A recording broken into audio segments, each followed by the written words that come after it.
రాజకీయ అంశాలు వీటి మీద ఎలా సర్దుకుంటారు అనేది కేవలం వాళ్ళకి సంబంధించి. అంటే వీళ్ళిద్దరికీ ఆ గ్యాప్ రావడానికి కారణం జగన్మోహన్ రెడ్డి గారు సీఎం అయిన తర్వాత ఈవిడేదో ఎక్స్పెక్ట్ చేశారు, సో అది చేయలేదు, అందుకనే ఈవిడ వ్యతిరేకంగా వెళ్ళారు. అంతేకాకుండా ఆస్తి అంశాలలో కూడా వాళ్ళిద్దరి మధ్యన విభేదాలు వచ్చినాయని పెద్దగా నడుస్తున్న అంశం. ప్రజాస్వామ్యంలో వర్మ ఏ రాజుగారి బిడ్డను ఎత్తుకున్నా తప్పే, దించినా తప్పే అండి. ఎత్తుకుంటేనేమో నువ్వు రాజుగారి బిడ్డను ఎత్తుకునేంత మనిషి అది, దించారనుకో రాజుగారి బిడ్డనే నువ్వు దించేస్తావా అసలు ఏంటిది అని. ఇప్పుడు అట్లాగే ఒక అధికార పార్టీ లేదా ఒక అధినేత తన కుటుంబ సభ్యులకు భాగం ఇవ్వకపోతే ఆస్తి తగాదాలు ఏమన్నా నాకు తెలియదు, నేను వాటి జోలికి పోను. రాజకీయంగా అధికారం ఇవ్వడం, ఒక చోటు నుంచి పోటీ చేయడం, ఒక మంత్రిని చేయడం లేదా ఉప ముఖ్యమంత్రిని చేయడం, ఇటువంటి సమస్యలు ఉన్నాయనుకోండి, ఏం జరుగుతుంది మామూలుగా అది వాళ్ళ పార్టీలో నిర్ణయం కావాలి అంతే కదా. వ్యక్తిగతమైతే కుటుంబంలో పరిష్కారం కావాలి. మనకేం పాత్ర ఉంటుంది నిజంగా? కడపలో మీరు షర్మిలను ఎంపీగా నిలబెట్టకపోవడం పొరపాటు. తెలుగుదేశం వాళ్ళు రాజకీయ ప్రత్యర్థులు విమర్శించవచ్చు, లేకపోతే వ్యక్తిగత ప్రత్యర్థులు విమర్శించవచ్చు. సోషల్ లైఫ్లో బయట వాళ్ళకి ఏమి ఉంటుంది దాంట్లో? నిజానికి ఒక రెండు చోట్ల, ఒక చోట సునీతను, ఒక చోట షర్మిలను, ఒక చోట అవినాష్ రెడ్డిని, ఒక చోట వైవి సుబ్బారెడ్డిని పెట్టారు అనుకుందాము. చాలా కుటుంబం అంతటిని కలుపుకుపోయినట్టే ఉంటుంది. అది మటుకు ఆమోదయోగ్యం అవుతుందా? ఇప్పుడు విజయమ్మ గారు రాజీనామా చేశారు, తల్లిని చెల్లిని, వీళ్ళు ఎన్ని తిట్టారో అవన్నీ ఉన్నాయి. ఇక రాజకీయాల్లో ఇవన్నీ సర్వసాధారణంగా నడుస్తుంటాయి తప్ప ఇందులో ఏది రైటు ఏది రాంగ్ అని మనం బయట వాళ్ళని చెప్పలేం. అది వాళ్ళకు ఉండేటటువంటి అవగాహన మీద మాత్రమే ఆధారపడి ఉంటుంది. అది కాంగ్రెస్ పార్టీనే ఇప్పుడు చూస్తున్నాం కదా మనం. కాంగ్రెస్ పార్టీలో సోనియా గాంధీ అధ్యక్షురాలు, ప్రియాంక గాంధీ ఒక నాయకురాలు, రాహుల్ గాంధీ అధ్యక్షుడిగా పనిచేసి మానేశాడు. ఈ ఫామ్లా వర్కౌట్ అవుతుందా అనేది కూడా ఒక ప్రశ్న.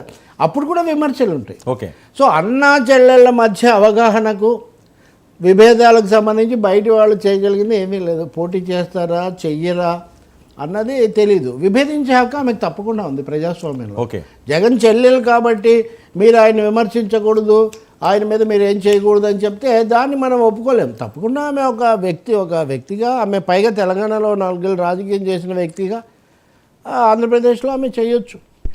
ఇంకా ఇతర కోణాల నుంచి కూడా విమర్శలు వస్తాయి. ఇప్పుడు తెలుగుదేశమే విమర్శ చేయొచ్చు, లేదా జనసేన కూడా విమర్శ చేయొచ్చు.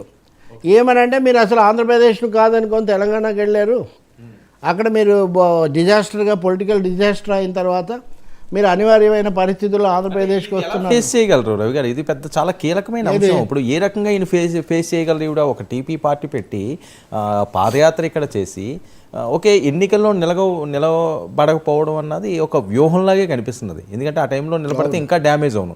సో ఆవిడ పోటీ చేయలేదు. అలాగని చెప్పి పెద్దగా బహిరంగంగా వచ్చి ఏదో ప్రసంగాలు చేసి ఇంకో రకంగా చేయండి అని చెప్పి కూడా సభలు అవి కూడా ఏర్పాటు చేయలేదు కాంగ్రెస్కి పాజిటివ్గా. అంటే మొదటి నుంచి కూడా సోనియా గాంధీ గారు అవనివ్వండి, లేకపోతే రాహుల్ గాంధీ గారు అవనివ్వండి, వ్యూహం అంతా వైఎస్ ఫేమ్తో ఆంధ్రప్రదేశ్లో మనం సక్సెస్ కావాలంటే షర్మిల ఒకటే మనకున్న బాణం అని భావించినట్లుగా అనుకోవచ్చా? తప్పకుండా అంతే. తెలంగాణలో కూడా షర్మిల తనుగా ప్రయోగం చేశారు.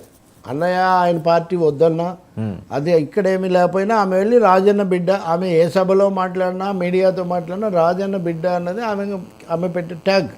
నిజంగా రాజన్న బిడ్డ ఆయనకి ఇష్టం ప్రభావం ఏమీ ఉండదు అని తెలంగాణలో రుజువు అయిపోయింది. కాంగ్రెస్ కొంచెం అవకాశం ఇచ్చినా రేవంత్ రెడ్డి అసలు అవకాశం ఏమీ ఇవ్వలేదు ఆమె కాదు, అది కూడా మనం చెప్పుకోవచ్చు. ఈమె కూడా రేవంత్ రెడ్డిని ఆయన ముఖ్యమంత్రి అయ్యాడు, నాయకత్వం కాస్త ఊపు తీసుకొచ్చాడు, ఆ అంశాన్ని గుర్తించడానికి కూడా ఆమె నిరాకరించారు. అంటే అక్కడ జగన్ ఎదుర్కోవడమే కాదు, ఇప్పుడు ఆమె తెలంగాణలో ఉండగానే రేవంత్ రెడ్డి నాయకత్వం మీద కాంగ్రెస్ను బలపరుస్తూనే రేవంత్ రెడ్డి నాయకత్వం మీద ఆమె దాదాపు చిన్న సైజు తిరుగుబాటు చేసి ఇక్కడి నుంచి వెళ్తున్నారు. సో అదే ఆమె స్వభావాన్ని, ఆమె వ్యక్తిత్వము, ఆమె ఎలా ఉంటుందనే విషయాన్ని మనకి ఇక్కడ తెలియజేస్తుంది. ఇంకా అక్కడికి వెళ్ళిన తర్వాత ఆమె కాంగ్రెస్ ముద్రతో వెళ్తున్నారు, సోనియా గాంధీ నియమిత నాయకురాలుగా వెళ్తున్నారు. తెలంగాణలో ఆమె తనకు తాను స్వయం ప్రకటిత, స్వయం సృష్టిత వ్యవస్థాపక అధ్యక్షురాలు అయినటువంటి ఒక నాయకురాలు. ఇంకా రెండవది తండ్రి పేరు అక్కడ కూడా ఉంటుంది. అక్కడ రాజశేఖర రెడ్డి బాగా ఇక్కడికంటే అక్కడ ఎక్కువగా వాడే అవకాశం ఉంటుంది, అడ్వాంటేజ్ తెచ్చి పెడుతుంది. ఈజీగా జనాల్లోకి వెళ్ళడానికి ఆమెకి అక్కడ సహజంగా అది ఇది మెట్టినీళ్ళు పుట్టినీళ్ళకు ఉండే ఒక ఎట్లా ఉంటుందో అట్లా ఉంటుంది ఆమెకు.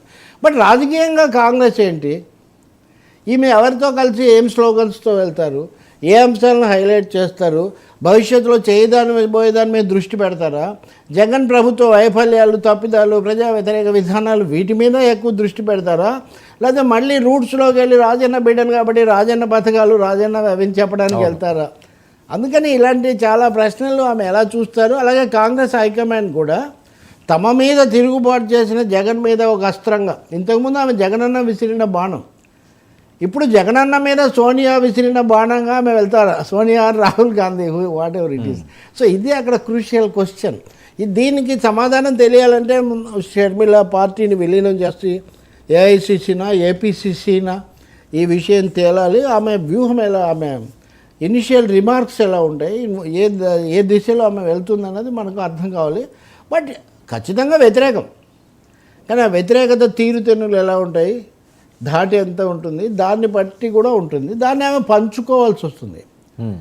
జగన్ వ్యతిరేకతను ఆమె అంతకుముందే తనకంటే ముందు బలంగా అక్కడున్న తెలుగుదేశం, జనసేన కూటమి, వామపక్షాలు, కాంగ్రెస్ ఇవన్నీ ఉన్నాయి, వాటితో పంచుకొని ఆమె ఏదైనా చేయాలి తప్ప కేవలం వ్యక్తిగత ముద్రతో కేవలం ఇక్కడ రాజన్న బిడ్డ అని ఒక ప్రయత్నం చేసి విఫలమైన ఇది అక్కడ చాలదు. అక్కడ it will be A political fight.